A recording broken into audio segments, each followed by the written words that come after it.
बर्बरीक दुनिया के सर्वश्रेष्ठ धनुर्धर थे। बर्बरीक के लिए 3 बाण ही काफी थे, जिसके बल पर वे कौरवों और पांडवों की पूरी सेना को समाप्त कर सकते थे। युद्ध के मैदान में भीम पौत्र बर्बरीक दोनों खेमों के मध्य बिंदु में एक पीपल के वृक्ष के नीचे खड़े हो गए और यह घोषणा कर डाली कि मैं उस पक्ष की तरफ से लड़ूंगा जो हार रहा होगा। बर्बरीक की इस घोषणा से कृष्ण चिंतित हो गए।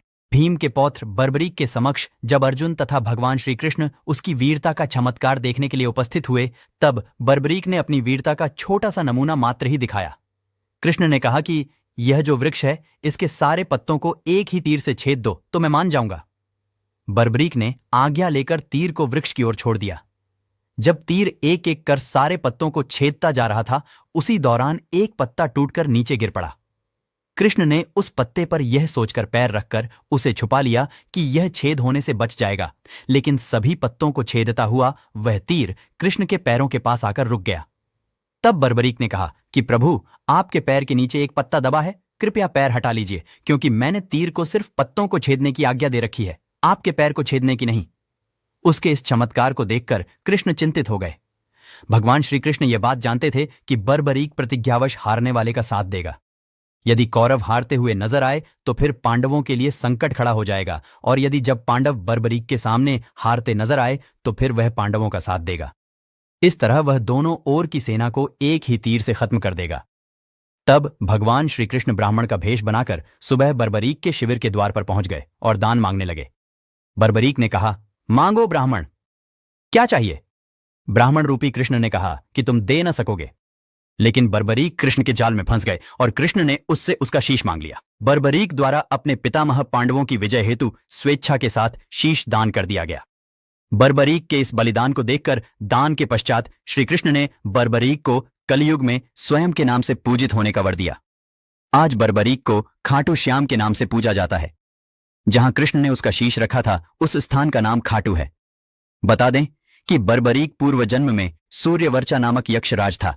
एक बार देवताओं की सभा में भार से पीड़ित हुई पृथ्वी गौ माता के रूप में आई तथा उन सभी से प्रार्थना करने लगी। तब ब्रह्मा जी ने विष्णु जी से कहा कि आप पृथ्वी का भार उतारें तथा इस कार्य में सभी देवता आपका अनुसरण करेंगे। तब भगवान ने तथास्तु कहकर ब्रह्मा जी की प्रार्थना स्वीकार की। तभी सूर्यवर्चा ने कहा कि आप लोग क्यों मनुष्य जन्म धारण करते हैं, मैं अकेला ही अवतार ग्रहण करके भार रूप सभी दैत्यों का संहार कर दूंगा। सूर्यवर्चा के ऐसा कहने पर ब्रह्मा जी कुपित हो गए तथा उन्होंने कहा कि दूरमते, पृथ्वी का यह समस्त भार जो सभी देवताओं के लिए भी दुस्सह है, उसे तू मोहवश अपने ही द्वारा साध्य बतलाता है। मूर्ख, पृथ्वी का भार उतारने के लिए जब युद्ध होगा तब भगवान श्री कृष्ण के द्वारा ही तेरे शरीर का नाश होगा। जब सूर्यवर्चा को इस प्रकार का श्राप मिला, तब उसने भगवान से प्रार्थना की कि यदि इसी प्रकार मेरे शरीर का नाश होने वाला है तो जन्म से ही मुझे ऐसी बुद्धि दीजिए जो सभी अर्थों को सिद्ध करने वाली हो। भगवान ने उसे वह वर दे दिया। महाभारत के युद्ध के समय जब कौरवों ने यह बता दिया कि वो कितने दिनों में युद्ध को समाप्त कर देंगे, तब धर्मराज ने अपने पक्षों से भी यही सवाल किया। तब अर्जुन ने सभी पक्ष वालों के बल का वर्णन करते हुए यह घोषणा की कि वो एक दिन में ही कौरव सेना को नष्ट कर सकते हैं। तब बर्बरीक ने कहा कि महात्मा अर्जुन ने जो प्रतिज्ञा की है वह मुझे सही नहीं जाती, क्योंकि इनके द्वारा वीरों पर महान आक्षेप हो रहा है। अतः अर्जुन और श्री कृष्ण सहित आप सब लोग चुपचाप खड़े रहे। मैं एक ही मुहूर्त में उन सबको यमलोक पहुंचा दूंगा। ऐसा सुनकर सभी लोग विस्मित हो गए। अर्जुन भी आक्षेप के कारण लज्जित होकर श्रीकृष्ण को देखने लगे। तब श्रीकृष्ण ने कहा, पाठ, घटोत्कच पुत्र ने अपनी शक्ति के अनुकूल ही बात कही है।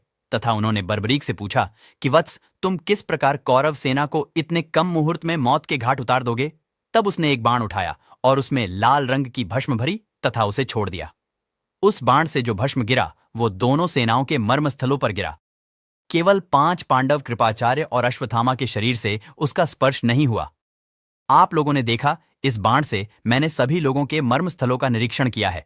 अब इन्हीं मर्मस्थलों पर मैं दूसरा तीर मारूंगा, जिससे ये सभी योद्धा मृत्यु को प्राप्त हो जाएंगे। आप सब लोगों को अपने अपने धर्म की सौगंध कदापि शस्त्र धारण ना करें। मैं 2 घड़ी में अपने तीखे बाण से सबको मौत के घाट उतार दूंगा। यह सुनकर भगवान कुपित हो गए तथा उन्होंने बर्बरीक का सर धड़ से अलग कर दिया। सबको विस्मय हुआ। घटोत्कच तो बेहोश ही हो गया। तब अंबिकाएं प्रकट हुई तथा बर्बरीक के वध का कारण बताने लगी। श्री कृष्ण ने देवी से कहा कि यह भक्त का मस्तक है, इसलिए इसे अमृत से सींचो और राहु की तरह अमर बना दो। देवी ने वैसा ही किया तथा जब वह मस्तक जीवित हुआ तब उसने युद्ध देखने की प्रार्थना की तथा इसके बाद उसके मस्तक को वर देकर श्री कृष्ण ने उसे एक पर्वत पर स्थापित कर दिया, जहां से उसने महाभारत का पूरा युद्ध देखा। श्री कृष्ण को बर्बरीक अपना मार्गदर्शक मानते थे। यही वजह थी जन्म के बाद जब घटोत्कच उन्हें लेकर द्वारका पहुंचे तो श्री कृष्ण ने ही उन्हें शक्ति स्वरूपों की उपासना के लिए महिसागर जाने को कहा था। बर्बरीक ने वहीं पर शक्ति स्वरूपों की उपासना की और गुरु विजय सिद्धसेन की सिद्धि पूरी होने तक उनकी रक्षा की थी। इसी के प्रतिफल में वह अजेय बन सके थे। महाभारत के युद्ध में जब पांडवों को विजय मिली तो उनमें श्रेय लेने की होड़ मच गई। युधिष्ठिर कृतज्ञ हो रहे थे वासुदेव के प्रति। वहीं भीम को लग रहा था कि उन्होंने ही धृतराष्ट्र के पुत्रों को मारा है और इस वजह से युद्ध का परिणाम उनके पक्ष में आया। दूसरी ओर अर्जुन श्री कृष्ण के प्रति ही कृतज्ञ रहे। आखिरकार तय हुआ कि बर्बरीक ने पूरा युद्ध देखा है तो उन्हीं के पास चला जाए। बर्बरीक ने उनसे कहा, मैंने तो शत्रुओं के साथ केवल एक पुरुष को युद्ध करते देखा है। उनके बाईं ओर 5 मुख थे और 10 हाथ, जिनमें त्रिशूल आदि वह धारण किए थे। दाहिनी ओर एक मुख और 4 भुजाएं थीं, जिनमें चक्र आदि अस्त्र शस्त्र थे। बाईं ओर उनके जटाएं थीं और ललाट पर चंद्रमा सुशोभित हो रहा था। अंग में भस्म लगी थी। दाहिनी ओर मस्तक पर मुकुट था। अंगों पर चंदन लगा था और कंठ में सुशोभित थी कौस्तुभ मणि।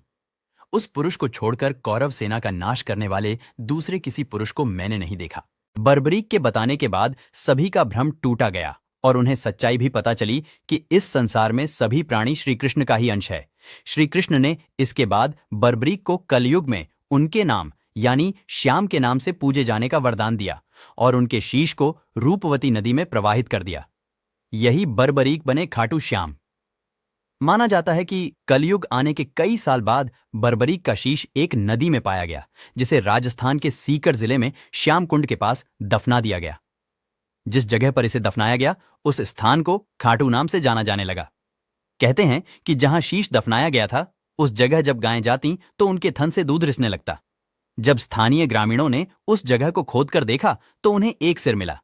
ग्रामीणों ने सिर के बारे में पता लगाने के लिए उसे गांव के एक विद्वान ब्राह्मण को सौंप दिया।